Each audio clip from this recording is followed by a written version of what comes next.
আমার কাছে যাওয়ার জন্য কোনো চেইন ধরা লাগবে না, প্রয়োজন মতোই আমাকে পাবেন। ইতিমধ্যেই আপনাদেরকে আমরা সে প্রমাণ দিয়ে রেখেছি। সে প্রমাণ হচ্ছে যে আপনাদের পূজা মণ্ডপ, আপনাদের বাড়িঘর, আপনাদের সম্পদ সব কিছু রক্ষার জন্য আমরা সর্বোচ্চ চেষ্টা করেছি এবং সর্বোচ্চ চেষ্টা আরও করব।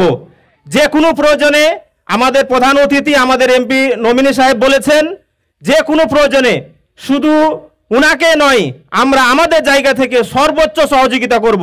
উনার প্রয়োজন হলে আপনারা আমাদের সাথে নাম্বার নিয়ে যোগাযোগ করতে পারেন। এবং আজকে আমরা যে অনুষ্ঠান করছি, শুধু আমাদের 3টা বিষয় আমাদের প্রধান অতিথি এমপি নমিনি মুখস্থ করাইছেন। সেটা হচ্ছে দাঁড়িপাল্লা, ডক্টর মিজানুর রহমান আর জামায়াত ইসলামী। এই 3 জায়গায় আমরা অবশ্যই মুখস্থ করে রাখবো। দেশের মানুষ এখন বুঝতে শিখেছে জামাত কোনো অপরাধের সাথে জড়িত নয়, জামাত কোনো দুর্নীতির সাথে জড়িত নয়, জামাত কোনো ক্রাইমের সাথে জড়িত নয়, বরং জামাত হচ্ছে দেশের আসল পরীক্ষিত একটা দেশপ্রেমিক দল, যেই দল সব ধর্মের বর্ণের মানুষের কল্যাণের জন্য কাজ করে।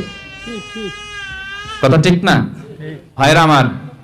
আপনাদেরকে আমরা বলতে চাই, আপনারা 55 বছরে সব দলকে দেখলেন, সব দলকে দেখলেন।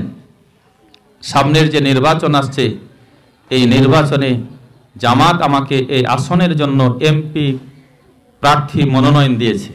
আমার বাড়ি রহনপুরে। কোথায় বাড়ি? রহনপুরে বাড়ি। রহনপুরের এক কলেজের আমি শিক্ষক, এখানেই থাকি, বসবাস করি।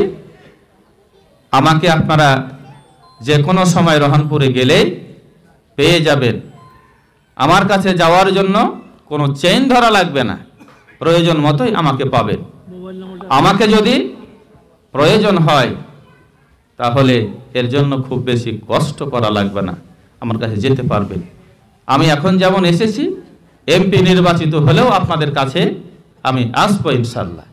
সুতরাং আমাদেরকে আপনারা একটিবারের জন্য আপনাদের মূল্যবান ভোট দাঁড়িপাল্লাতে দিয়ে একটু পরীক্ষা করুন যে আমরা সততার ভিত্তিতে রাষ্ট্রটা পরিচালিত করতে পারি, নাকি আগের যারা রাষ্ট্র পরিচালনার দায়িত্ব পালন করেছে তাদেরই মতো হয়ে গেছি।